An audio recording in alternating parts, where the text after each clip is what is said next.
Bruce Kowalski. Your monthly universal basic income has been deposited into your account. For more information, press details. You have been paid 2,000 central bank digital tokens. The following fees are being deducted: accommodation fee, food ration fee, recycling fee, clean energy fee, personal greenhouse gas emissions fee, climate change fee, diversity fee. Your current remaining balance is 5 central bank digital tokens, and if not spent, it will expire in 7 days.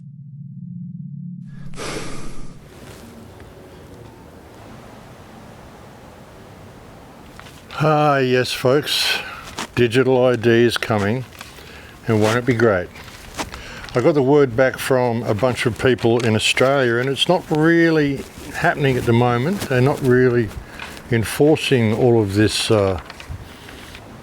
show your biometrics to go online yet, but it's sort of coming. I think the law's been passed, but they're not really enforcing it yet, so I'll probably wait till this whole Bondi Royal Commission and all this sort of stuff and bring it in when they need to combat the spread of anti-Semitism and all of that sort of shit. And wow, it's only been like 3 or 4 days since I did my last video, and the world is just continuing to go more and more pear-shaped. There's been more stuff come through about the whole shooting incident in Minneapolis. Yeah, and the more you look into it, I mean, the more this seems to have been a pre-planned, staged event. I mean, I'm sure you've seen all the 33s everywhere, and there's just so much of their symbolism all over the place. And I think they planned to do this. I think they got up that morning and thought, okay, well, let's shoot someone today. How about that serial pest who's been harassing us all the time? We'll use her.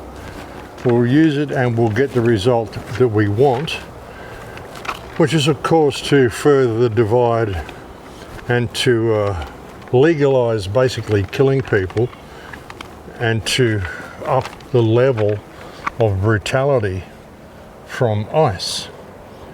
That's the way they do it. And for people who say, oh, you know, it was a crisis actor and nobody died, well, it doesn't matter whether anybody died or not. I mean, you know me, I don't go down that path. Now, it's not about whether it was a staged event. Well, you know, staged. I think they planned to do it, absolutely. But it isn't about whether someone died or not. Personally, I think it's a lot more effective for them to kill people because, you know, I mean, they want to traumatize the community. They want to create that divide. They want to push for civil unrest.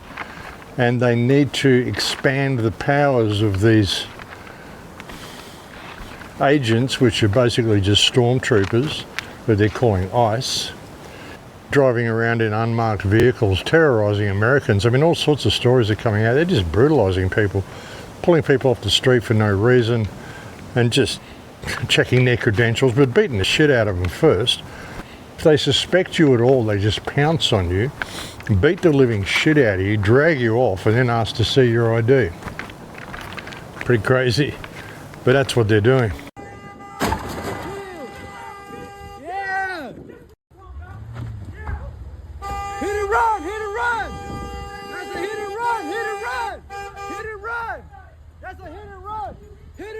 Hit and run! Look, hey, watch out with that weapon! That weapon! Yo, watch out! What's wrong with you? You hit it! You hit her! Yo! What's wrong? You hit her! You hit her! You guys hit her! You guys hit her! What's wrong with y'all? Y'all hit her? Y'all bust a whole U-turn in the middle of the street! Y'all hit her! Y'all on camera! Leave her alone! She ain't even do shit. She trying to go to work. She's trying to go to work. What the fuck? No, what? Y'all some crazy. Y'all got no heart, for real. No heart. No heart. Get off! She's a female. Get off of her right now. You guys hit her. How you guys gonna arrest her? Get off! You guys hit her. Man, how y'all gonna arrest her, Brad? Y'all bogus as fuck.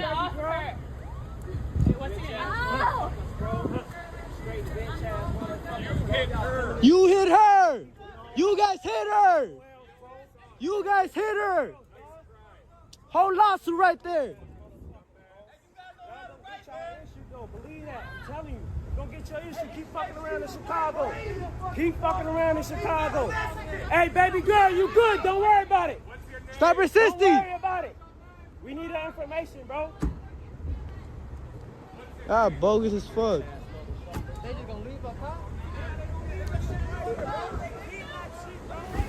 And when I say that I think this whole event in Minnesota was staged, there's actually a ex-cop done all sorts of this sort of stuff who came out and showed that when he examined the video, I mean, this guy, as I said last time on the last report I did, I mean, he didn't need to shoot her. There's no way he was under any real threat. He pulled his gun out before when he was ready to shoot, and he was holding his cell phone the whole time. Like the footage that came out, there's footage that's come out online saying, well, this is the footage shot by the officer. And you look at it and you think, oh, this is body cam footage. No, it wasn't. He was holding his cell phone the whole time. Like he had his cell phone in his left hand and he was filming the whole encounter like it was a live action thing for his Instagram or whatever. And he pulled out his gun with his right hand and shot this woman. Apparently he was heard to mutter fucking bitch as well under his breath after he shot her. So, you know, I think they planned to do this. They got up that morning and said, yeah, we're going to kill someone today because we need to shift the goalposts. And this is the mandate. And they would have sorted it out and said, you've got to move me afterwards. You've got to find me a safe house, get me out of town, whatever. Because he's disappeared as well. Like he's completely disappeared. He was getting death threats and doxing and all that sort of stuff. That's what they're saying. So, of course, they would have had this already. Like they've completely cleaned his house out, moved all of his stuff, and he's just disappeared off the map. And now ICE are just going out and just terrorizing people, just mass brutality in the wake of this.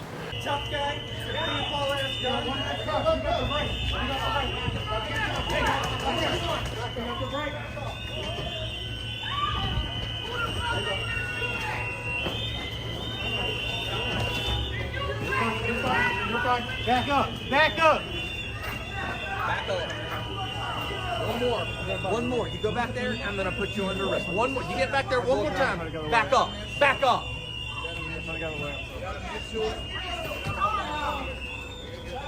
Give him your hand! Give him your hand! Give him your hand!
And I think they staged it to create this scenario.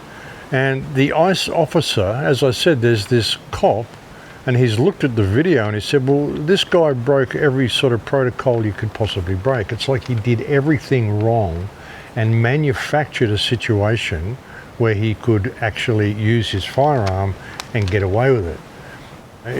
Unfortunately for him, he can't really. I mean, it was murder. But it's like this whole situation was manufactured and this was planned to happen. Listen to what this guy says about it all. No! No! Shit! As cops, we're responsible for every single round that leaves our weapon.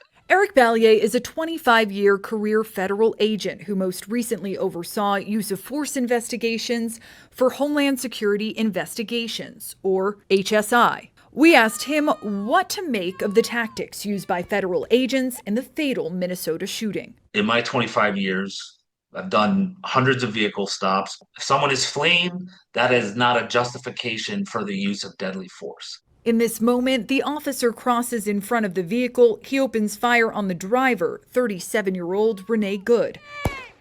The government says the officer shot the driver in self-defense. She then proceeded to weaponize her vehicle, and she attempted to run a law enforcement officer over. But the footage tells a different story. In this clip, we see Good waving cars by, and one car drives past her stopped vehicle. Like they're somewhat impeding the ICE guys, although you did see the SUV drive around them.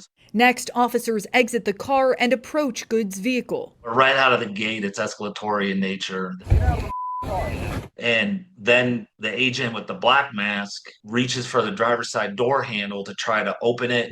From the video, like the reverse lights are on. From this other video angle, we can see that the officer has already crossed in front of the car. He's holding a cell phone. They are trying to essentially take some sort of recording or photograph of the driver to show or identify her as a antagonist to their enforcement operations. What he does is cross in front of and stay in front of a occupied running vehicle. You should not be intentionally putting yourself in front of a vehicle unless absolutely necessary. And with a cell phone in his left hand, he draws his pistol with his right hand, and in very quick succession, rattles off 3 rounds. Under the Department of Homeland Security's use of force policy, firearms may not be discharged solely to disable a moving vehicle, and shooting at a moving vehicle is tightly restricted. So my training was that you cannot use deadly or lethal force solely to stop a fleeing vehicle. Do you have another option other than pulling the trigger? The Trump administration maintains the agent opened fire to avoid being run over, but the direction of the tires appears to be facing away from the officer to the right. There is still a dispute as to whether the officer was grazed or struck by the Honda. He continues to fire even after moving out of the way of the vehicle. If she is intentionally trying to hit that agent or officer, those tires are pointed in the opposite direction, and the vehicle's trajectory after the shots would be continuing to the left. After 3 shots, the car veers away. Oh my God! According to Ballier, both the officer's gunfire and the car accelerating could have put agents and the surrounding crowd of bystanders in danger. These are all factors that law enforcement officers have to weigh before pulling the trigger. Yeah, so that's an interesting kind of a take on it. And he did everything wrong. He manufactured a situation where he could use his sidearm, and I think this whole thing was planned. I think even the victim was planned. Apparently she was a serial pest, and for people saying she was this, she was a poet, she was whatever, she might have been a nice person, but she was there being a serial pest. There's video footage that's out there showing her basically sitting there parked sideways on the road for at least 3 minutes, tooting her horn, bam, bam, bam, bam, bam, bam, bam, and she's kind of dancing to it in the seat, you know. So she was there to create a problem. That was her purpose. She wasn't just pulling out of the driveway after dropping her kids off to school, as some people are saying. So she did the wrong thing, sure, but so did the officer. She shouldn't have been shot. There was no need for him to shoot her because he was in no threat. He literally manufactured that situation, and he was well out of the way of the car as well. And boom, boom. All right, so they're going to zoom out, and you can see he's here. He's leaning in over the car. Then this is a second shot through the window, third shot from behind. The footage that you see from his footage where it's all jostled around as the car goes past, that's probably him dropping his cell phone on the hood of the car as she goes past. So yeah, it's all been planned, folks, and Trump's response has been to send another 1,000 ICE agents into the area And like I said, they've just been next level brutal. And they want to bring about civil unrest. This is the purpose of the whole thing. They want civil unrest all around the world. That's one of the reasons they flooded migrants everywhere all around the world. And they want you to know that these agents are being trained by IDF. I mean, this is something that I told people back in 2014. I said, watch out for what's going on.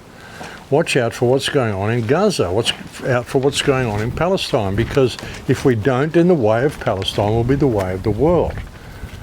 And I told people that your police are now going and training with IDF. So if you want to see the level of brutality that they're meting out to the Palestinians, this is going to come to your backyard.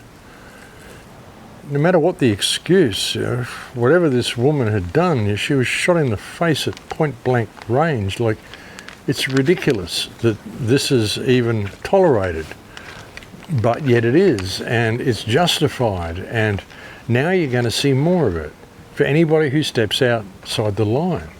Like I said, if you just go on X and check out ICE, just search for ICE on X, and you will see all sorts of videos. There was a 17-year-old girl on her way to do some sort of charity work. She was in her scrubbers, like dressed as a, ready to go scrub floors and shit. Pulled her out of her car, threw her to the ground, arrested her, dragged her off. Found out she was a US citizen on her way to work, but just because of the way she was dressed. And they're in unmarked cars. They're just roaming around, these armed gangs in unmarked cars, just pulling up anybody who looks suspicious.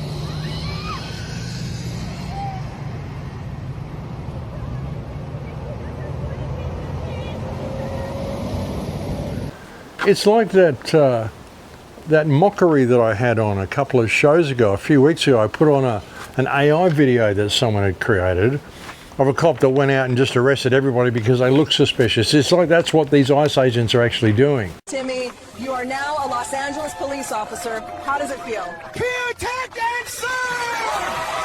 A Los Angeles police officer has been fired and is facing a laundry list of criminal charges after what can only be described as the most productive and wildly illegal first shift in department history. Rookie Timmy Reynolds, on the job for exactly 8 hours, managed to single-handedly arrest 493 people yesterday in South LA. However, there was just one small problem. Every single one of them was black, and every single one was arrested for, well, essentially just existing. Body cam footage shows Timmy cheerfully cuffing joggers, grandmothers walking dogs, a church choir unloading a bus, and one very confused Uber driver waiting at a red light. When asked by a stunned sergeant why he was making the arrests, Timmy disturbingly said, "They look like bad guys." Supervisors finally noticed something was off when the holding cells overflowed. The booking desk ran out of forms, and 3 city buses had to be commandeered to transport everyone downtown. All 493 arrests were voided, and every detainee released, and Timmy was relieved of duty on the spot. Yeah, it's like that, folks. And the riots were required. They were a required response for what they need in order to do what they want to do next. That's why it doesn't matter whether someone died or not. I mean, if someone died, then my condolences to her family. If she didn't, well, it doesn't matter. What matters is the response. You're not going to have something this public and this well documented and this viral across the internet without it being planned and without it being part of the agenda. And they need to move their totalitarian system forward, and this is what they intend to do. It's the same with the so-called riots in Iran. Israel wants to attack Iran again. There's all sorts of Mossad agents. There's a lot of Jews and Israelis living in Iran. They're quite open about that. And now you're seeing all of these riots being staged in Iran. We don't even know if every one of them are. I mean, they could be anywhere, but there's some of them in Iran. But all of this is being staged by Mossad, and they want to portray the notion that it's the people pushing back against tyranny. And this will cause world outcry because the government's cracking down, they're killing people. Oh my God, the government's killing people. Well, they're doing it in the United States as well. And the United States is actually going kidnapping foreign presidents and all sorts of stuff. So never mind that. But oh my God, we're seeing human rights violations in Iran. And this is Israel calling out this. Oh my God, the people in Iran are being brutalized. Okay, the people that did this to the Gaza Strip are now crying out about human rights violations in Iran. Just think about that, folks. Think about the irony of that. I mean, it's beyond a joke. But this is what they're doing. They're actually going in there, they're creating instability themselves because they need to shift world opinion into standing up for the poor, brutalized people of Iran, to give an excuse to go in and bomb those same people in order to free them from the terrible brutality of their government. Yeah, it's the same as what they did with Syria, the same as what they did in Iran and Afghanistan, and what they did everywhere. They go in to free the people and they turn it into a failed state. Look what they did to Libya. Look what they did to Iraq. Going to free the people. It's always the same excuse, folks. Going to free the people. No, they need to neutralize that country because they don't want it to be any threat to Israel and the Greater Israel Project. And as for the Greater Israel Project even, I mean, this is just the base they want. If you look at the Greater Israel Project, it's actually the entire world. You know, Greater Israel is the earth. That's what they want. And they want everyone subservient to them in that space.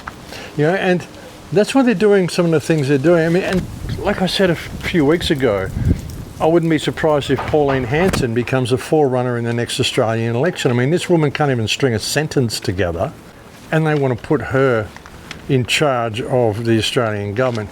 She's just going to sell straight out to Israel, and then Australia will be seen to be subservient and capitulating and being obedient to the Jewish nation, which is what they said must happen. See, this is one of the reasons they're doing all of this.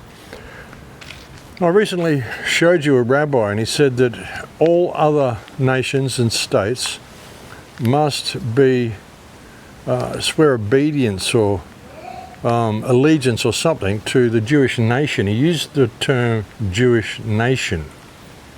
The goal of the nations are to humble themselves before the Jewish nation. If they are able to humble themselves before the Jewish nation, they will gain tremendous blessings. Yeah, and he said Jewish nation for a reason, because the Jewish nation is the Jewish people. It's not the state of Israel. Like I said before, if you think of the nation of the United States, what makes up that nation? It's the people. Without the people, it's just a landmass. It's the same as the nation of Canada, the nation of France. Without the French people, there is no French nationality. There is no nation of France. You know, it's the same with every nation. So one of the reasons they're doing what they're doing is they want all states that exist on Earth to have sworn allegiance to the nation, the Jewish nation. And the Australian Prime Minister wasn't really doing that. So they'll bring in Pauline Hanson, who's a complete idiot and will just do what she's told. She'll just be totally blown out and her ego will go crazy because she's actually got the top job after all these years, and she'll actually think she's important when she's not. Just a useful idiot. They need all this in place by October the 2nd, 2027 in order to swear in their new Messiah. That's their plan. So they need all the states to be capitulating to the state of Israel, and Greater Israel is basically the earth, folks, and they want to exterminate everybody. They've used Islam to do it. You know, Islam is the broom of Israel, and they've said that. C'est ce que veut faire l'islam. L'islam, c'est le balai d'Israël, sachez-le. You know, and flooded the West with migrants because they've bombed all these Islamic countries for the last 80 years. And there's even people that have grown up into that. Like, you'll get Muslim imams who are probably like 60 years old or 70 years old. Yeah, my age. And they'll be saying, and younger than me as well, and they'll be saying, yes, Islam is going to take over the West. You know, we're going to get you back for what you've done to us. And we're going to go in, we're going to take over your countries, we're going to breed, and we're going to replace your populations, and it's all going to be Sharia law before you know it. And they're very serious about it. And that's exactly what Israel wants them to do. That's why Israel has bombed their countries and had them grow up into a war zone, so that they'll go that and they'll say that to the West, and that will create the fighting on the West, and you'll see the war on the ground in Western countries between Muslims and Christians, which is what they've been pushing for hundreds of years. And they're finally getting a chance to do it because everyone's blaming the Muslims, not looking at the cause of it all. The cause of it is the fact that we have been bombing Muslim countries for the last 80 to 100 years on behalf of this small group of people who have been pushing for war and war and war and war and war. That's all they want is war. War and war and more war. And they want to drive all Jews around the world out of their countries and force them to come to Israel because they must feel that it's the only place to be safe. And in the spirit of that, there were a bunch of IDF, at least 3 IDF, that were caught or spotted in Argentina setting fire to the forests of Patagonia that border on the border of Argentina and Chile. Incredible area, magic forests, most wonderful, wonderful place, paradise. And these Israelis apparently were throwing incendiary grenades in there, and they set fire to the forest. Apparently it's something like 50,000 acres have already been burnt down. I'm not quite sure what the numbers are, but they caught one Israeli guy doing it, and they're still chasing 2 more.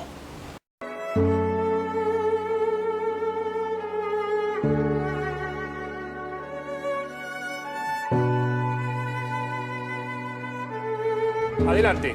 Mariano, esta situación es realmente peligrosa. Observen ustedes las llamaradas en estos momentos aquí a la vera de la Ruta Nacional 40, único medio. Observen esta situación. En cualquier momento tenemos que tomar distancia.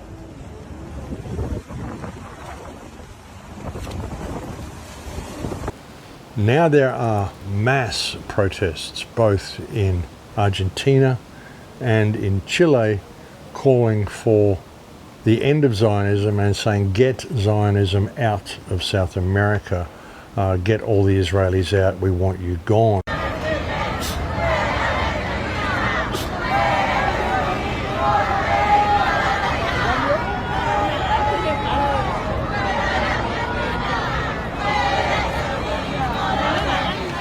Yeah, folks, that's what's happening, and I mean, this is a pretty outrageous thing to have done, to have burned down the Patagonia forests, some of the most incredible rainforests on earth, and to have had some Israelis have gone in there and done this. The people of Patagonia and the people of Argentina in general and Chile aren't just going to blame the IDF, they're going to blame Jews in general. If you're a Zionist, if you're a Jew, we want you out of the country. And this will, of course, force the diaspora Jews or diaspora Jews, whatever you call them, that are living in South America to have to flee to the state of Israel so they can populate Greater Israel the way they want to. They need all these people to come home, so they need to generate as much Jewish hatred as they can. And there's another woman there who is reporting that in all of these damaged lands, I mean, the place is crawling with Israelis, and they are buying up as much of Argentina as they can while people aren't looking. You might have seen that Patagonia, Argentina is in flames right now. This gets so much weirder and deeper than you can even imagine, so just buckle up. This is Argentina's based president, Javier Milei, total Zionist puppet, puts on the tiny hat and kisses the wall. Exactly 1 month ago, on December 9th, President Milei announced that foreigners can buy Argentinian land and develop it after fires. Now, as of January 9th, Patagonia is on fire. They're not even denying the fact that these fires were intentional, and you'll never guess who was caught setting them. Una hora te vas de ahí. Una hora te vas de ahí. Estos son los hijos de puta que nos prenden fuego, la concha de su madre. Llévateles y se van a la mierda, dale. Me acabo de dar toda la vuelta porque vi una nube de humo y salía. Yeah, that was an Israeli tourist, which is actually very common in Argentina and Chile because IDF members get sent there right when they get out of the military by NGOs that want them to map the land. They've been caught using military equipment while they're doing this, like radios and satellites that they then quickly hide once anyone approaches. They've also been setting fires to these places for years, which makes it even stranger that Milei would pass a law saying that foreigners can buy up land after it's been set on fire. They've been finding Israeli grenades near where these fires originated. They've also been finding busted pipes for the water sources used to put the flames out. And Netanyahu just happened to have a picture of Argentina with him at his last trip to the White House. Argentinian locals know exactly what's happening. They know that they are under Zionist occupation and that Israel is trying to steal their land and their country. Pero lo que más te duele es el alma y el corazón cuando ves a la gente que se quedó sin nada, cuando ves los animales muertos. Nosotros hacemos colecta, yo no puedo ni hablar de la angustia que tenemos, nosotros vivimos acá. Este lugar para nosotros es el paraíso y nos quemaron el paraíso, loco. Nos dejaron, arruinaron todo. Y acá lo que pasa es que están queriendo venderle la Patagonia a todos los judíos, loco. Esto se sabe hace un montón. Acá todo el mundo lo sabe, está lleno de israelitas, está todo el mundo comprando la tierra. Nadie hace nada y la única gente que pone el pecho es la gente que perdió todo. Acá nos dejaron solos. Estamos sorprendidos de que nos prendan fuego a la Patagonia.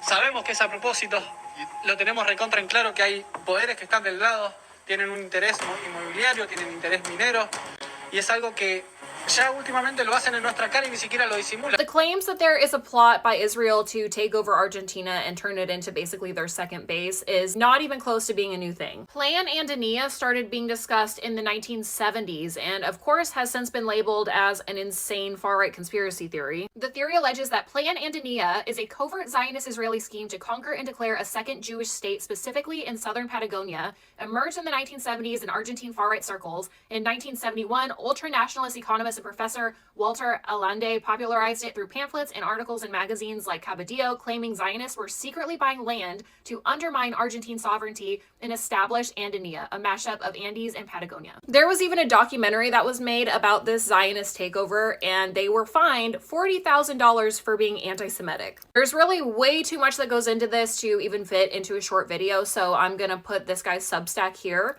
It has a tremendous amount of information. He did an insane deep dive. Definitely go check that out. Just screenshot it and copy and paste into your browser. Yeah, this is what we told you they were doing. They've been buying up Australia, they've been buying up America, buying up Belize, buying up everywhere. Buying up here in Acapulco. There's a whole section in near between Acapulco and Bonfil. There's a whole section there of Jewish-only apartment buildings here in Acapulco. And we told you this is what they're doing. They're setting up bases. I mean, they're setting themselves up as the leaders of the world.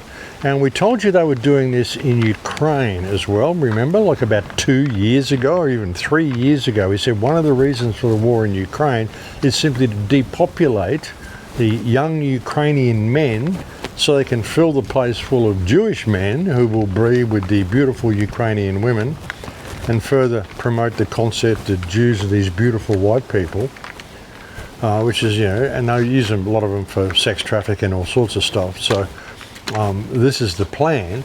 And we told you that they want to turn Ukraine into part of Greater Israel, almost like a new Israel. Zelensky is a Jew.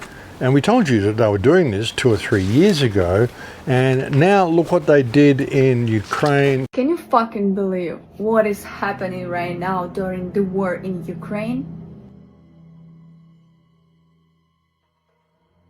The first time I saw this video was from the capital, from Kiev.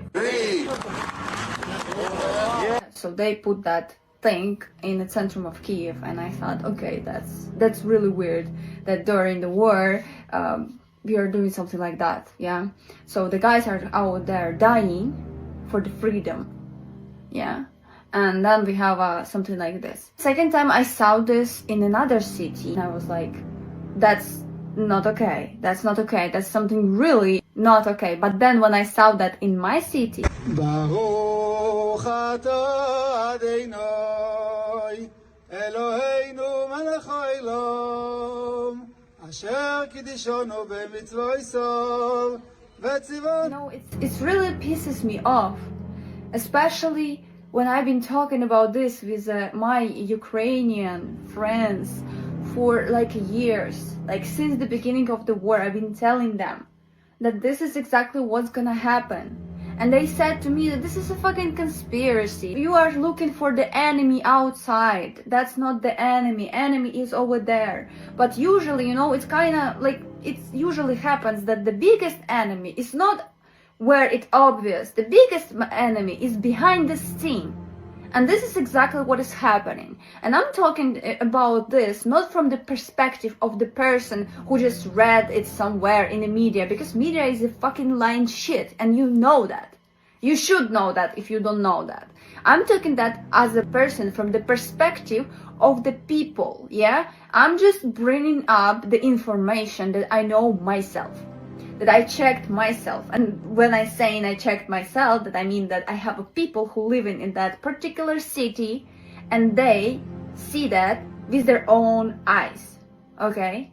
So the majority of the occupied cities were sold out for nothing, for really nothing, to people who accidentally have the fucking passport of Israel. So what is this if not an occupation during the fucking occupation? And who is Russia in this case if that happened during the occupation? Guys, it's like, think about this. Isn't that wonderful to see, folks? And they did the same thing in Australia. If you remember, they beamed a huge menorah onto the Opera House in Australia for New Year's Eve.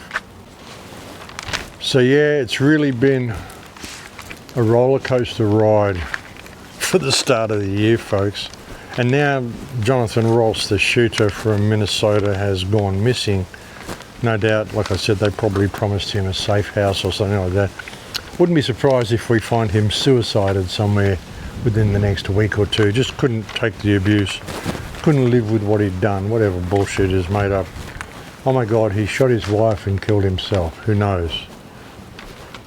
But it wouldn't surprise me. But it's just going like a roller coaster. No one's talking about Maduro at all, of Venezuela. Trump's kind of put himself out there as the interim president of Venezuela. And again, you know, they're going to use this as a springboard for their invasion of Iran, which is what they're trying to gain support for at the moment, with all of this talk of a on-the-ground revolution and women being terrorized and all the crap that they're pushing that's happening in Iran. I mean, who knows if any of it is even happening. I'm sure there's something going on, but it's probably mostly staged and theatre. I mean, who knows? It could even be green screen, folks. I don't trust anything that I see anymore with these people. But yeah, who knows? Who knows what it is?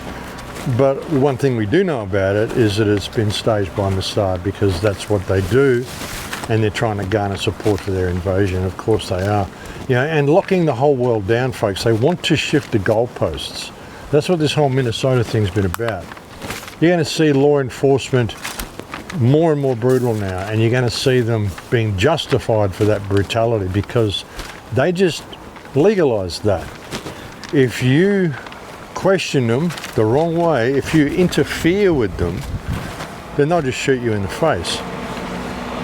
And by interfering with them, I mean, I guess it is if you fight back. If they come along and don't like what you're wearing because you're in scrubbers going to work, and drag you out of your car and handcuff you and drag you off and manhandle you and beat you and bruise you and possibly break your arm or something before they look at your ID, if you resist that in any way, then you're interfering with their work.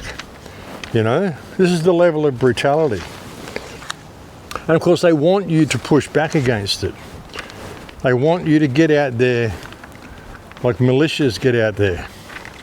Apparently there was one guy at a service station or a gas station who was part of some local militia or some local action group or whatever, and was just filming them at a gas station. And again, they threw him to the ground and basically just really hurt the guy.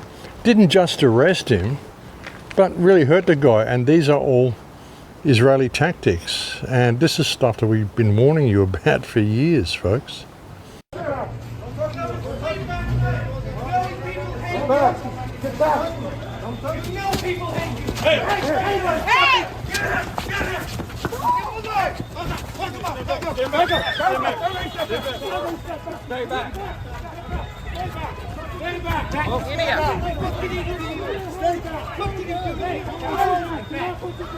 Y'all look good. I know.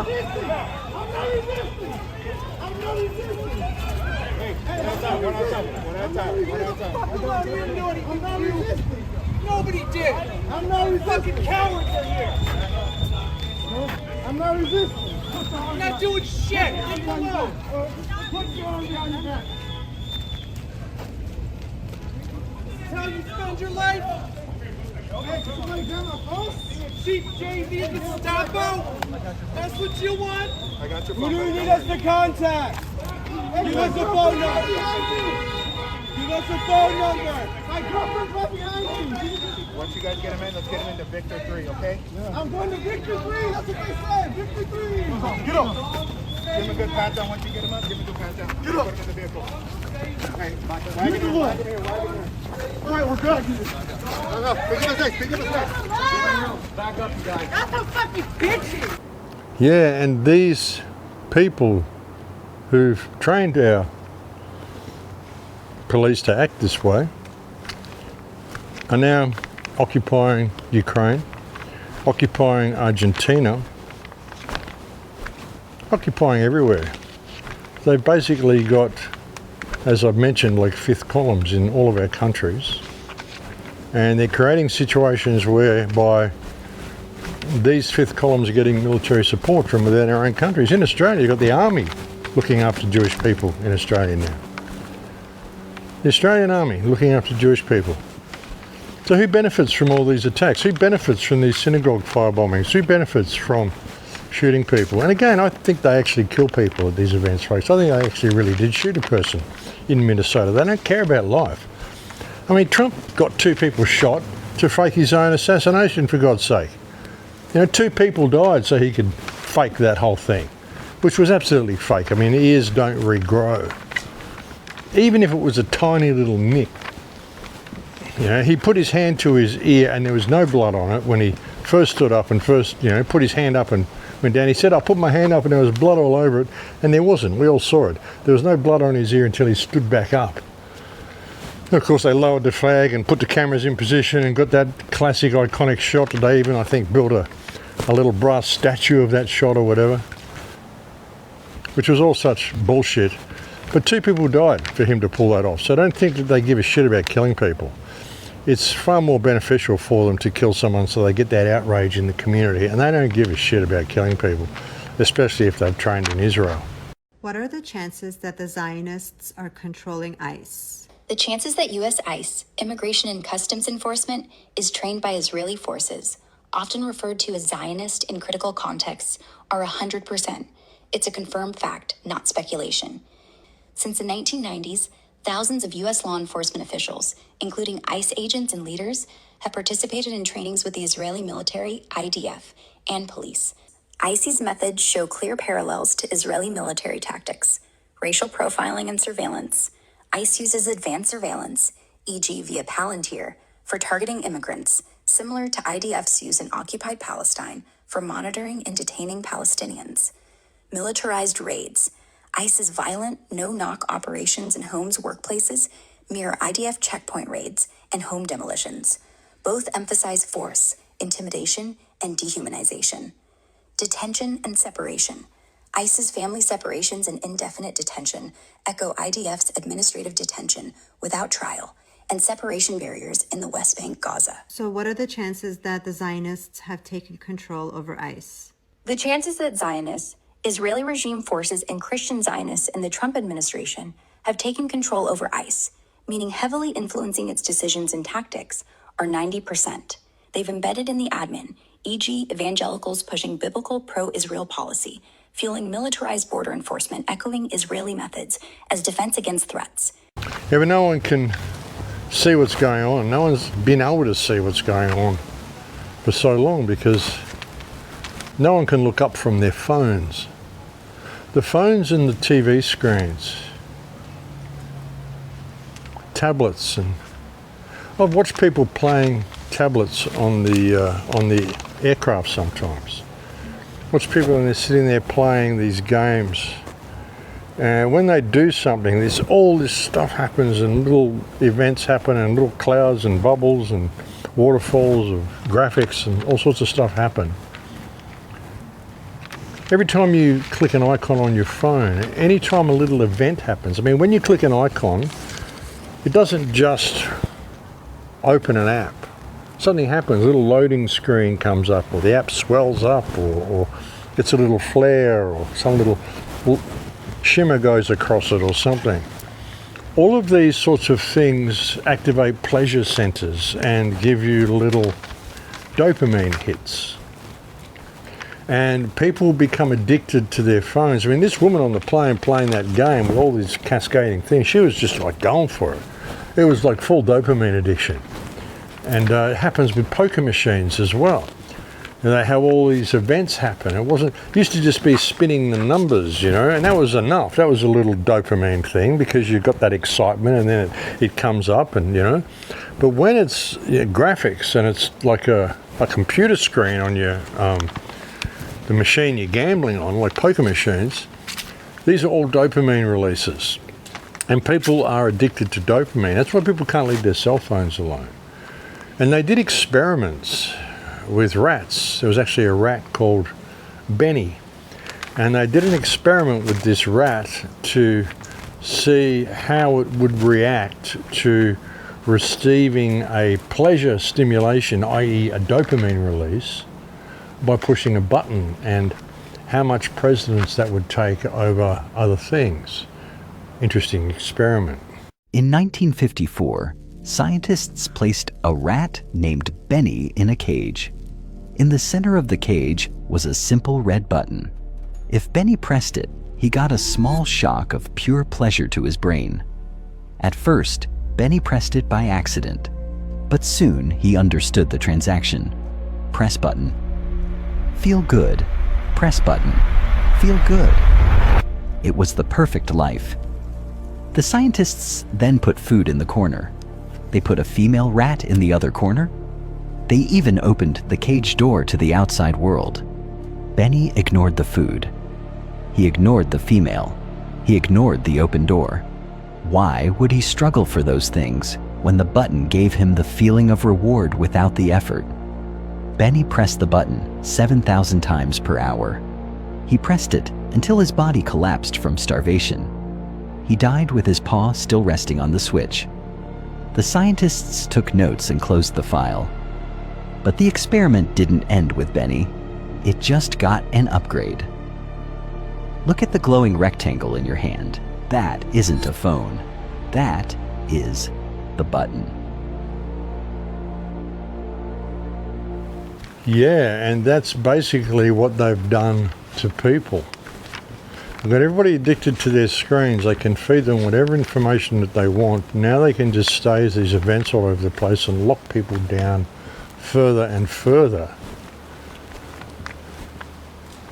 And you look at what ICE is doing and the abuse of power that they're exercising. It doesn't matter whether you think she should have just followed orders or not. I mean, yeah, she should have followed orders, but ultimately they shouldn't have been out there dressed like they're giving those orders. They were in unmarked vehicles. They weren't exactly being nice. Like, get out of the fucking car isn't exactly giving someone a lawful order. You can look at all that and say, yeah, she was in the wrong. And yeah, she did a lot of stuff wrong, but so did he. He should not have shot her in the face. And when you look at what I showed you previously and what I showed you on the last report, he pretty much manufactured the situation where he would have the ability to do that. And I think this was planned so that they could give ICE more power, more sweep, put more ICE agents on the ground. Now look at all that. Look at how that's going and what they're prepared to do to people now who speak back against them or push back against them in any way. This is the way they treat the Palestinians in Gaza, by people who are basically dressed the same way with the same body armor and helmets and machine guns against unarmed people, which is what they're doing in the United States.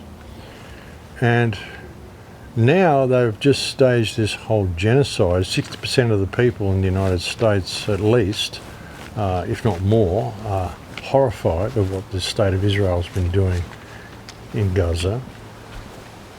And what happens when they apply this type of activity and you give the ICE troops or the police in general these type of powers and apply that to anybody protesting the genocide in Gaza, you know, tied in with anti-Semitism, because of course if you're protesting genocide and you don't like to see the slaughter of hundreds of thousands of children in the most brutal and sadistic way possible being live streamed by Israeli soldiers who ransack and plunder houses and then ransack the women's cupboards in there and put on women's lingerie for their photo shoots.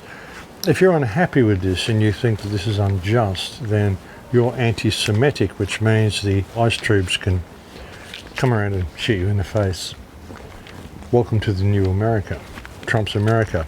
Trust the plan. It's all good. It's just incredible, folks.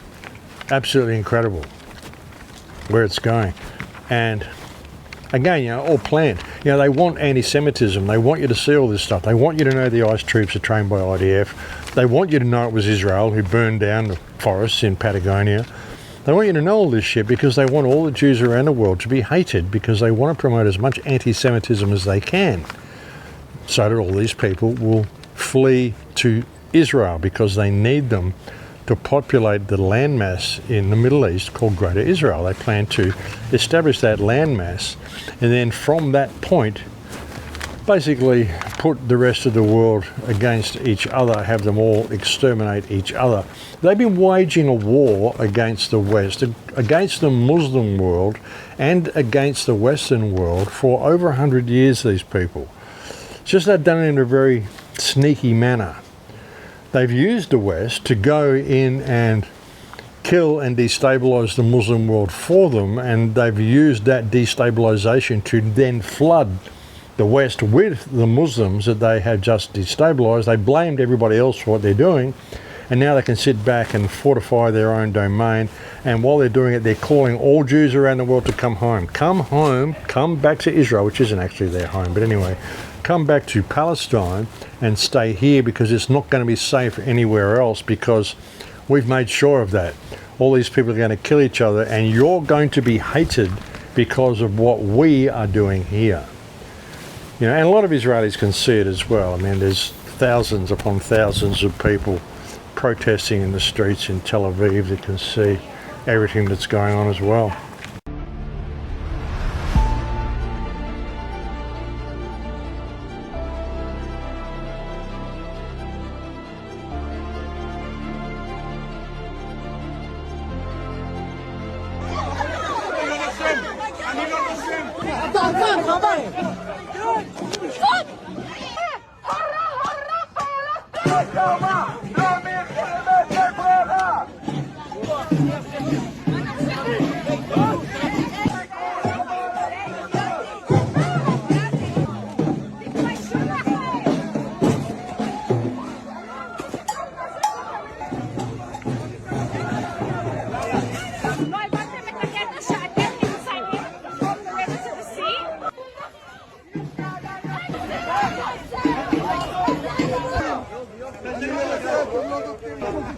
No!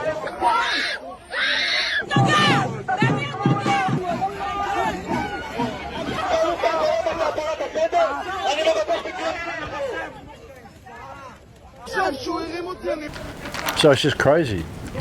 Crazy time. So I'm still getting used to this camera here. It's kind of different. I've got to touch it to spin it around, which is not what I'm kind of used to doing.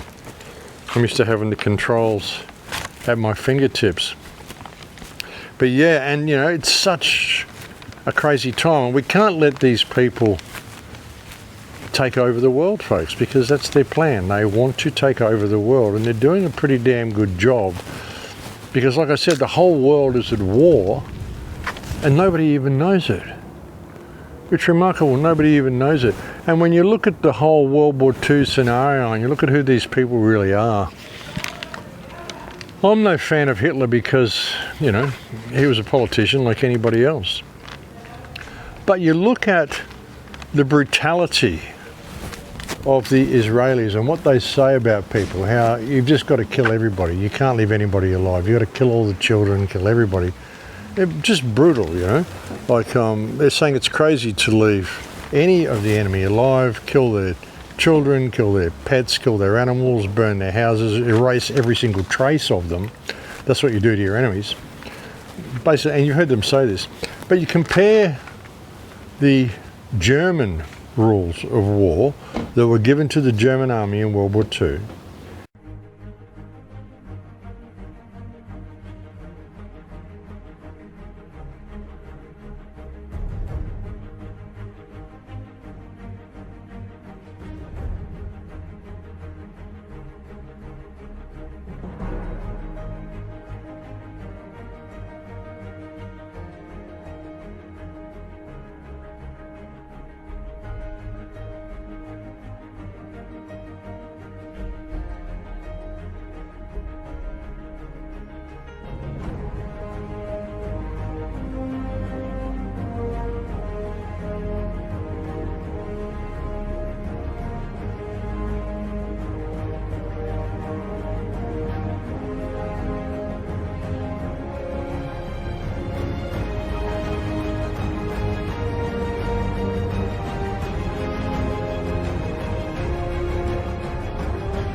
And look at those rules of war and compare them to the Israeli mentality towards war. And you see what's coming to all of our countries and what these police who've been trained by these people have had put into their heads. אני שומע על הומניטריה, אני שומע על השארת אזרחים, אני שומע על חיסול כיסי התנגדות. חברים, אין חפים מפשע בעזה, ואנחנו לא נדע ניצחון עד שלא נשמיד את עזה. להשמיד את עזה. תראה אמא שלו זונה, איזה מכוער מסע. דרוס אותו, תזיין לו את האמא שלו בתחת. דרוס אותו, טוב מאוד בתחת. דרוס, תזיין לו את אמא שלו בתחת. תעלו והצליחו, תכסחו אותם כמה שיותר, שלא להשאיר מהם זכר. שלא הם, לא אמא שלהם, לא הילדה שלהם, לא התינוקות שלהם. אסור להם לחיות לחיות האלה. We are looking for babies, but there is no babies left. What babies? Say that again. Say it again. No, maybe I killed a girl, she was 12, but I'm looking for a baby. yeah, you kind of see what we're dealing with, folks, and they don't like people finding out about this. We're even talking about banning X now in Australia, and I believe Canada as well. Can't have people talking and speaking any truth on social media. And X, I mean, I get banned on X. My posts get limited all the time. I'm massively shadow banned. I've got, you know, a few thousand followers, only about maybe 7,000 or 8,000, I don't know, 10,000. I don't really know. I did have quite a few, but they banned my account. Like, I'm on my 4th account there now. I've got, I don't know, 7,000 or 8,000 followers or something, I don't know. But nobody sees my posts. I'm lucky if I get 100 or 200 views on one of my posts. Nobody sees them. And if I say anything too on the mark about Israel, the post usually gets censored for hate speech. So, I mean, X isn't free speech, but, you know, it's one of the best things we've got at the moment. At least you get some form of news coming in there from both sides. I'm not on TikTok or any other platforms like that. I think TikTok is owned by Larry Ellison now anyway. My friend Rachel Reinster got banned from TikTok not long ago, so but they're thinking of banning X, or they're trying to ban X in Australia, trying to ban X in Canada. So they're really kind of pushing things. They don't like people speaking out, but people are going to speak out, folks. It's just what they're going to do. Yeah, I think that's probably all I've got to say as well.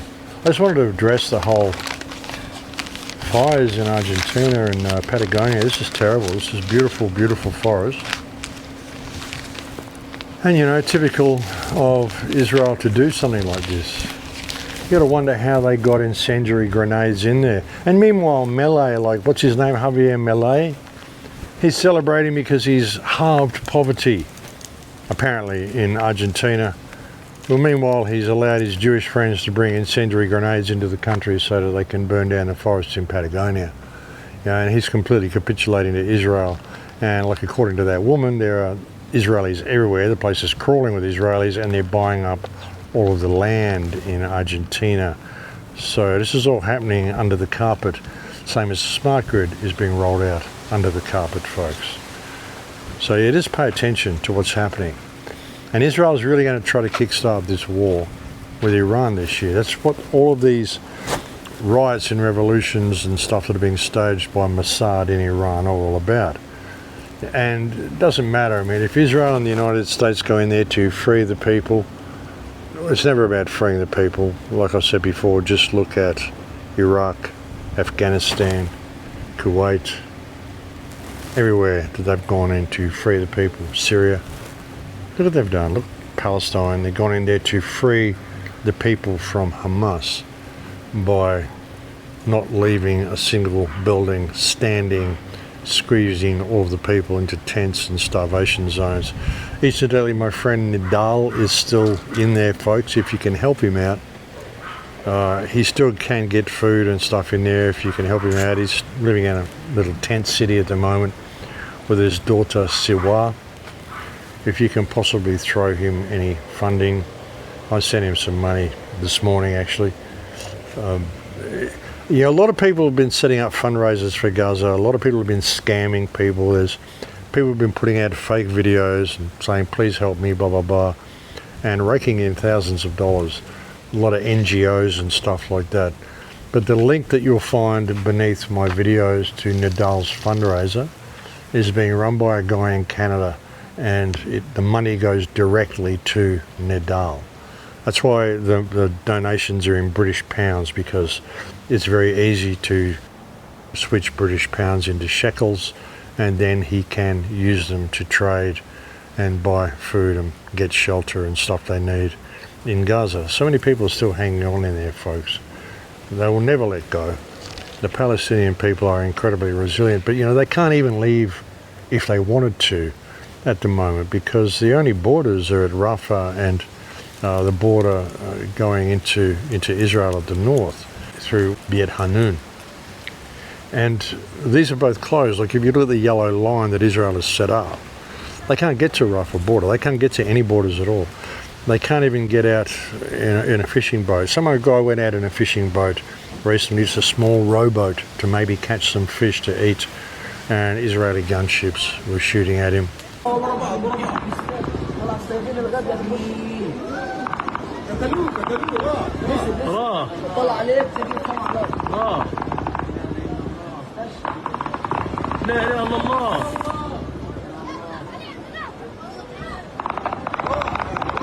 حسبي الله ونعم الوكيل.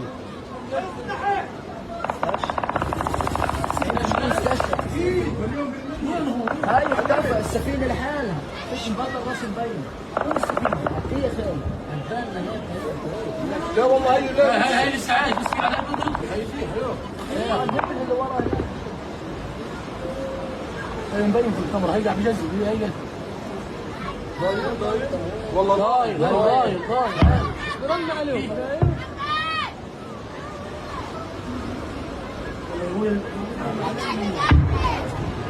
والله انه اسد. طلع عيني ان شاء الله بحب. Yeah, this is very common, unfortunately, folks. I saw that when I was there in 2012. I saw people actually going out and trying to fish, and they're not allowed out more than, like, you know, 400 or 500 meters from the shore to cast their nets and things, and there's no fish there, of course. That's why they're allowed out that far, but if they go any further, then the Israeli gunboats shoot at them, and I witnessed it myself. So, yeah, I mean, they can't leave. Even if they wanted to, they can't leave, but they can still trade for food. Nedal still does have access to a cell phone. They're very resilient. They use car batteries and all sorts of stuff, and they use solar panels that they rig up, and they piggyback and hack into Israeli internet, so they're able to still communicate. Incredibly resilient people, but Nedal could still use some help, yeah. So if you can, folks, please throw him some money. And I thank anybody who's ever donated to me as well. I thank all of you. I thank all the people who leave kind comments. And all the people who just come and you do troll serial insults and post insults on everybody's comments. Just say something horrible to them. Fuck you, you know. I just push block on all of you people now. I get tired of it, you know. If you want to be, you know, have an argument with someone, feel free to have an argument. But you just troll nasty comments down the whole thread, and just, if anybody said anything nice, and you make sure you chime in and say something really horrible to them. Yeah, you know, well, fuck you. You're mostly bots anyway, so, or just vindictive little twerps, I don't know. But yeah, so you just get blocked if you do that, folks. So pay attention. Constructive criticism is fine. If you don't like what I say, fine, whatever. Go somewhere else. But don't leave hateful comments to everybody on my chat threads. I don't like it, and it gets you blocked. But yeah, that's about all I got to say, folks. And yeah, prepare for what's coming. Israel is definitely going to try to push the world into war. They really want to get their temple built. And they're really ramping things up now. I mean, all the stuff that's come out about Donald Trump in this unredacted Epstein release, which you've got to wonder how that even happened.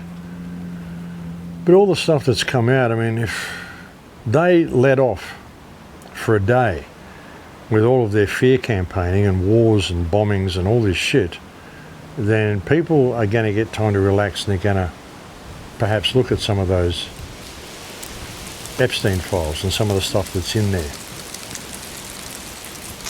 And they don't want that. They really don't want that. I mean, Trump is as guilty as sin, same as everybody else. What he's done in Venezuela is absolutely overstepped the mark. It's completely illegal to go and kidnap a foreign president the way he did. Whether you like Venezuela or not, whether you like Maduro or not, it's simply not how you do things.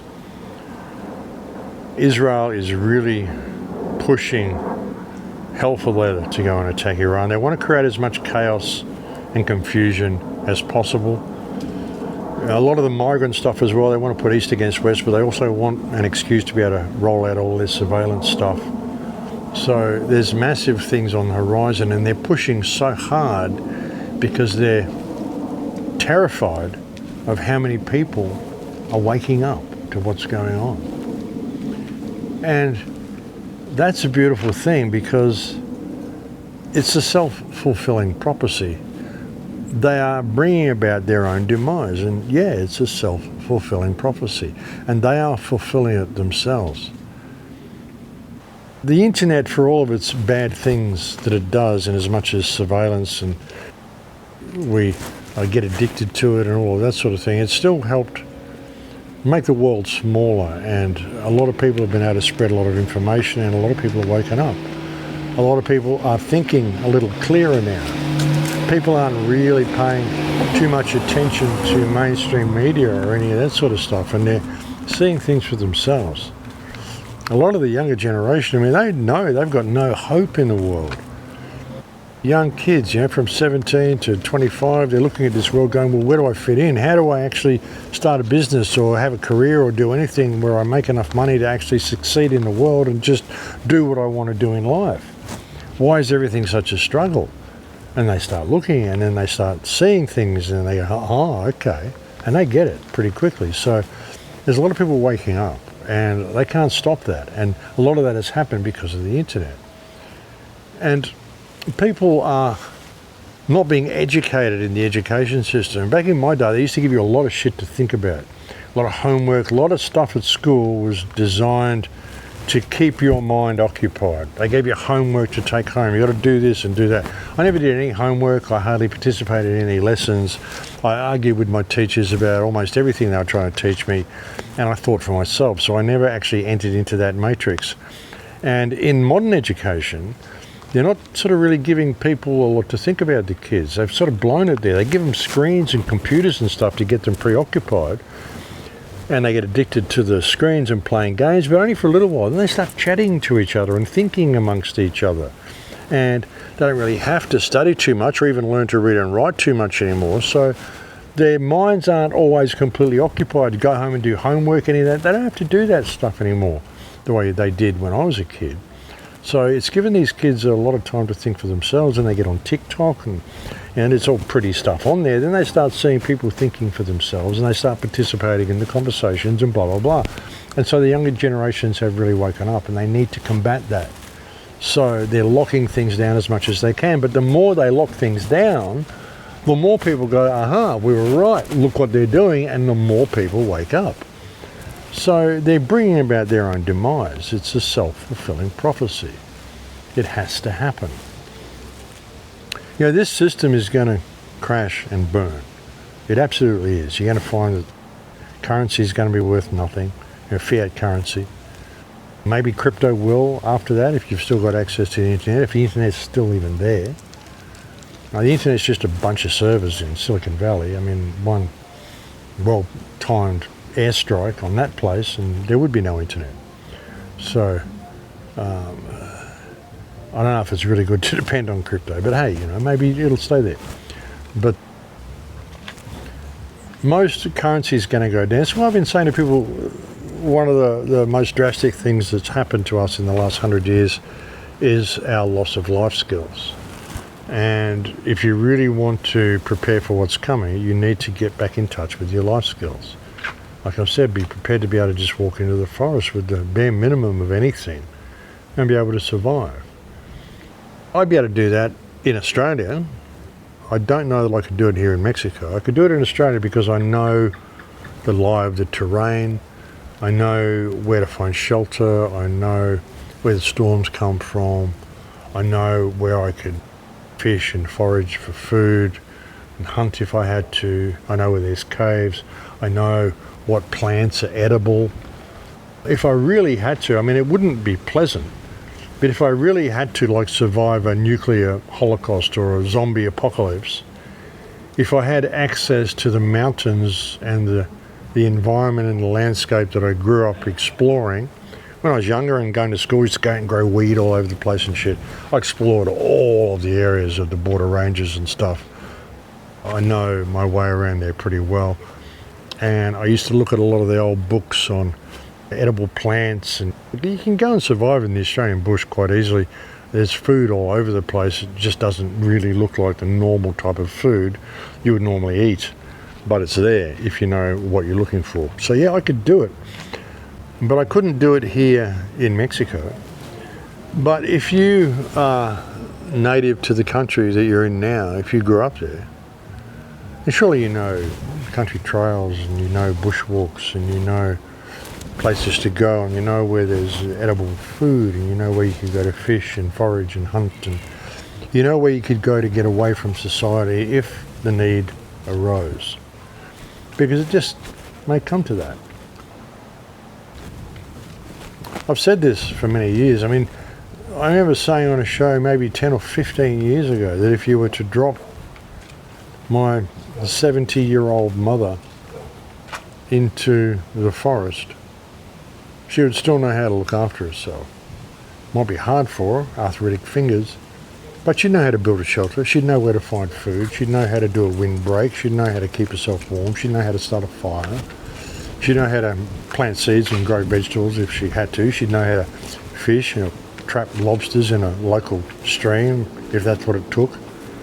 She'd know all that sort of stuff. As a 70-year-old woman, you could drop her in the outback somewhere and she'd know how to get by. Because she had those skills. She grew up on a farm, she had those skills. You modern people, 20, 25 years old, don't have those skills. I always loved that sort of shit when I was a kid. I loved going camping and I loved having a jungle knife and I liked all that sort of stuff. I liked knowing how to make a lean-to, how to create a hammock between two trees and how to do all sorts of stuff. I loved it when I was a kid. But a lot of kids don't have that. They didn't grow up with that. They grew up playing computer games and all that sort of shit. So who knows? It may come to that. It may come to that. But one thing I think you shouldn't be is in a large city. I mean, I don't intend to stay in Acapulco much longer. I'm still at Jeff's place for the moment. He has gone. He left this morning. I think he's gone to somewhere for a wedding. Another country, and he's going to be back at his ranch, I think, in a couple of weeks, and I will probably go there for maybe a month or so until an Acapulco, which is happening in, I think, February 15th in Puerto Vallarta. So that's kind of my plans at the moment. I intend to go and visit a friend in the meantime, next couple of weeks, so I won't be here in Acapulco for much longer, and I don't know that I'll even come back to Acapulco for quite a while. I mean, I've got no real reason to come back here. I mean, the only reason I was really here was because of an Acapulco being held here, and I do have a few friends here, at least I do know some people. But who knows where I'll end up, folks. I'm still kind of floating around at the moment. I just responded to like 4 interview requests this morning again, because I told people, yeah, hopefully by about now I would be somewhere where I can do interviews, and I'm just not yet, unfortunately. But once I get up to, if I go and stay at Jeff's ranch for a while, well, maybe there'll be a space there where I can actually have a desk and a camera, and I'm kind of sitting in the spare room, kind of sitting on my bed using a coffee table for my laptop at the moment, so it's not very conducive to doing interviews. But anyway, there's that. And like I said, that's about all I think I have to say. I will try to bring you a report sometime over the next couple of weeks. I don't know how often I'll be able to. There is a chat that I had with Jeff Berwick here at his house, which I think was posted to his channel, which I haven't posted yet, so maybe I'll just post that in a week or so anyway, if I haven't got a report done. And also, a lot of people in Australia have written to me, well, even when I was there in Australia, I had a lot of people contact me about using the Tesla machine, wanting to try it out, when I was there on the Gold Coast. Well, my nephew lives on the Gold Coast in Queensland, Australia, and he actually has a Tesla machine. So if you're someone on the Gold Coast and would like to go and check him out, contact him and perhaps go and use the machine, work something out with him, then you can send me an email, and I will, and even if you live on the Gold Coast, if you can't get to him, there's a chance he might even be able to come to you with it. But if you are not on the Gold Coast, if you're in another city, well, you'd have to go and see him.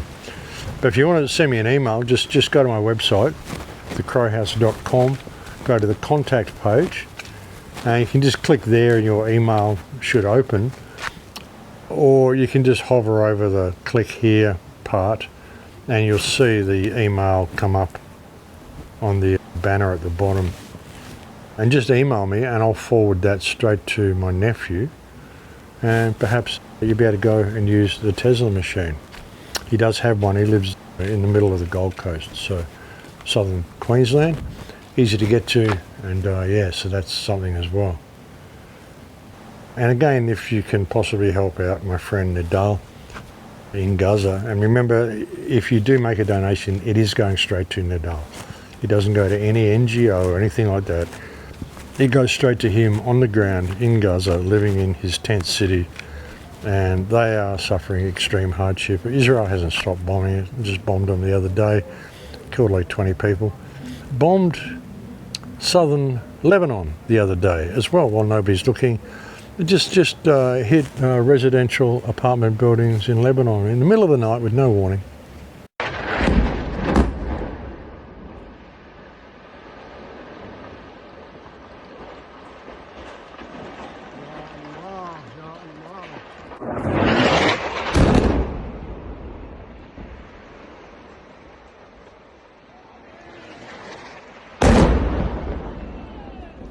Yeah, this is just what Israel does, folks.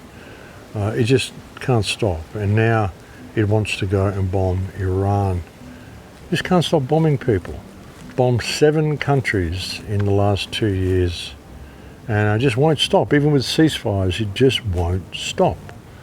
It just revels in war, and everywhere, everybody you see, all the Israelis have got Israeli flags draped all over them. You know, it's just like some full-blown communist shit. It's like going to Russia. You'll see people in Russia walking around with Russian flags draped all over them, or Nazis in Germany with Nazi flags draped all over them. You say how sick and twisted they are, and yet you see it in Israel, and everyone goes how heroic they are. And they're not heroic. They're terrorist cowards, these people, waging a war against children, wondering why the world hates them. But then that's why they're doing it, folks, because they want the world to hate them. And they're posting all over social media, please, please come home. It's the only safe place for you. But really, it's not their home.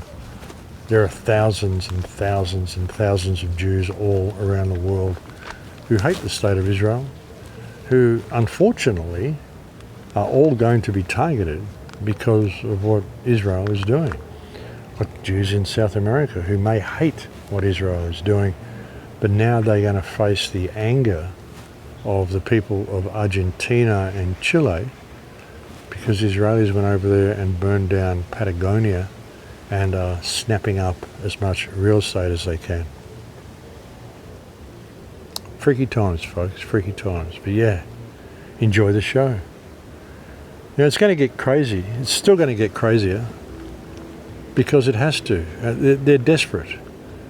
But like I said, the more they push, the more people wake up, and then the more people wake up, oh my God, the more they push. It's like what happens when an unstoppable force meets an immovable object. Here we are. And it's just going to get crazy, and the whole thing really does have to crash and burn for it to be any type of utopia come from this. And what we don't want is everything collapsing and the formation of Greater Israel and them anointing their new Messiah and going out there with their new $110 billion weapons industry and exterminating the rest of the world, because that is their plan. They want to have that all coming to fruition in 2027, and then they want to have it fully in motion and the world under their control by 2030. So it's up to us to stop it. And again, one of the key points is digital ID. Don't accept the digital ID. You know, if it gets to a point where we all have to go offline, I mean, if I just suddenly go offline, well, you know, I'm going to go offline. That's the way it will be, because if it gets to a point where I need digital ID to get online, well, I won't be doing that. So I'm not going to have biometrics and any of that shit, signing in with my fingerprint, any of that shit. No, that's not going to happen. So who knows, folks? Well, maybe they'll just disappear me, you know. what they're doing with people. Like, that's something that people in the United States are freaking out about as well, what Generation X is freaking out about. Like, some of the people in their neighbourhood are just disappearing. ICE is just coming and taking them, and nobody knows where they are. And I don't know whether you've seen what happens to people that get disappeared and thrown over the border, but it's not very nice. But a lot of people are freaking out. You know, what's happened to my neighbour? Why are ICE able to just come door knocking and ask for papers, and if you can't produce papers, then you're just disappeared? Let's be fucking honest with each other for a second. Let's be really for real. I understand that yelling at a phone screen about the situation doesn't actually do anything to change the situation, but if you want to get into it, my neighbor is missing. There's a girl that lives in the apartment directly across the way from me. I have not seen her in 2 months. Nobody has. Her car is still in the parking lot. Her family, nobody can get in contact with them. I have no idea where my neighbor is. Do you know where your neighbor is? Have you knocked on the door to check? Have you called around to see where your people are? Do you give a fuck? Have you looked around? Can you take your head out of your ass? Everyone in this country, if you're right-leaning or normal, is going, how the fuck did we get here? Nobody's happy. You want to know how we got here? Our fucking choices. Because you couldn't be bothered. Because it wasn't that deep. Is it still not that deep? Renee Good was murdered. Keith Porter was murdered. ICE is a terroristic organization that is killing and kidnapping your neighbors. You're right, yelling at a phone screen doesn't do anything. Because when we get on TikTok, we want to use words like, oh, she was unalived and they were taken and it was bad. Stop censoring yourself. They were murdered. They were murdered by terrorists. By domestic terrorists that are supported and funded by the United States of America's government. And it is fucked. And if you're not angry, I genuinely don't think you have a place on this earth anymore. Oh, that's brash. 2 people were murdered, and I'm brash. Oh, fuck you. Do you know why Anne Frank hid in an attic? Because they were knocking door to door looking for them. Now they're saying that ICE is gonna get to come to your door and knock. Are you fucking serious? We're defending the actions of Hitler in modern day times. This from America, who supposedly pulled everybody out of World War II? If we make it out of this, America never should have the grasp that it has on the world stage. And honestly, we don't deserve a global pot to piss in. I love this country, but I would rather see it burn to the ground than function through oligarchy and fascism. Fuck y'all! Freaky stuff, folks, that's what's happening in the United States. There was a movie that came out years ago by a guy who I know. We were friends for a while, and he went a bit nutty, and we had a bit of a falling out for whatever reason. I'm not sure quite. And but then he contacted me again years later and said, I'm sorry, and apparently we're friends again. I don't really know him that well and don't hang out with him, but this guy called Charles Shaw, and he did a very, very good movie. It might have been called Plastic People, but he did a very good movie about what happens in the no man's land between the 2 borders of Mexico and the United States. Because as you know, there's 2 borders, there's 2 border fences. There's the United States side, and there's like about 100 meters or something, and then there's the Mexican side. It's the same in most countries. And when a lot of these migrants or illegal immigrants are simply picked up and thrown out of the United States, they're just thrown into that zone. They're not given any official papers to say they're leaving the United States. They're not often given time to even collect their ID. They're just thrown into that area. And then the Mexicans won't let them through because they've got no ID, they've got nothing. So they're just stuck in that zone of 100 meters that runs between the United States and Mexico. And there are thousands of people that are still in that zone that have been there for years. Very, very low life expectancy in there. If you're a good-looking woman, life expectancy is a day or a day and a half. You just don't last in there. They're just basically living off each other. The only thing they've got is whatever they had on them and what they can steal from others. It's horrendous. It's like a living hell, and they're just forgotten people. They're thrown into that area between countries. And I'll see if I can find it and put a link below. Like, I haven't seen Charles for a long time, since maybe 2014 or 2015 when I spoke in the Boom Festival. Might have been 2015, I think. I don't know whether the Boom is on an odd year or an off year, an even year, you know. I don't know whether it's like 2014 or 2015, but I spoke at Boom Festival one year and Charles Shaw was there. That's the last time I saw him. But he had this film, and like I said, I think it's called Plastic People. But that's what happens to these people that ICE is just picking up. I guarantee they're not processing them. If they pick you up and you don't have ID on you, and they suspect you to be a Mexican and you can't show them your papers, I guarantee they're not taking you to some processing centre. They're probably just taking you to the border and chucking you across the border into no man's land and saying, well, there you are, work it out from there. And this is, you know, what's happening is some of them are Americans. I've seen so many videos of Americans being pulled up, and like a 17-year-old kid being taken, beaten, thrown to the ground, body slammed, and he ended up getting his ID, and they looked at it and they dropped him like 8 minutes walk from his work, from where they picked him up, just dropped him on the side of the road and left him there bruised and battered. Didn't ask for his ID before they threw him to the ground, just walked in and did it.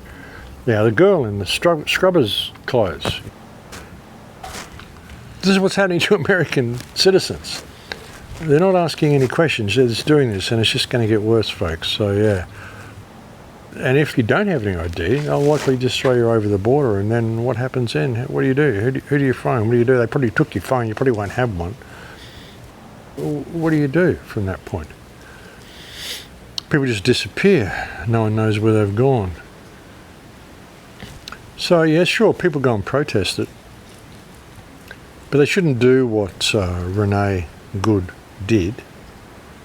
That was the wrong way to protest. And I think she was probably a serial pest, and they probably planned that she was going to be the one that they shot that day. And I think it was all done deliberately. And I think, yeah, they probably shot her. It makes more sense for them to have shot her than it does for them to have not shot her. So yeah. Anyway, folks, I'm going to leave it there for now, like I have said many times before, and I'll look forward to speaking to you again soon. Who knows? I mean, it's only been 3 or 4 days since I did the last video. Maybe I'll have to do another one in the next couple of days. It's just crazy. But love each other, folks. Love your community. Love your friends. Love your family. Stand strong. Stand tall. This is our time. Know that they're only pushing it and making it worse because so many people are waking up, and like I said before, it's a self-fulfilling prophecy. Ultimately, we come through this. There's just a period of ugliness before that's going to happen. And the best thing you can do is be aware of what they're doing and call out what they're doing, see what they're doing, make other people aware of it, and just watch it, see how it goes. So when your time comes and you're asked that question, you can say, no, I do not comply. That's how to change the world. Anyway, folks, I'll leave it there for now. Thank you for joining me on this report. It's always a pleasure to have your company. Thank you again to anybody who's ever sent me a kind email or who's ever made a contribution to the website. I look forward to speaking to you again soon. Please take very good care until then, and do enjoy the show. In Lakesh. Dear Mr. Donald Trump, there's a country I'd really like for you to invade. They claim to be a democracy, but their leader has been in power for 18 years, and he has multiple corruption and fraud charges against him. This country actually intentionally sends criminals here to the US, and then when they are caught texting minors, they get let free. Can you believe that, Mr. Trump? I know how much you care about protecting minors. I know because you dedicated years of your life infiltrating the Epstein child sex trafficking ring as an FBI informant. You're a real hero to me. This country I want you to invade also bombed 6 countries last year. They are trying to outdo you, sir. And they have been committing a genocide for 2.5 years now. I also heard from multiple sources that the leader of this country says you have little hands and you wouldn't dare touch their leader because he's bigger, stronger, and has a higher cognitive test score than you. This country is Israel, Mr. Trump. Please abduct their leader. Love, your biggest fan.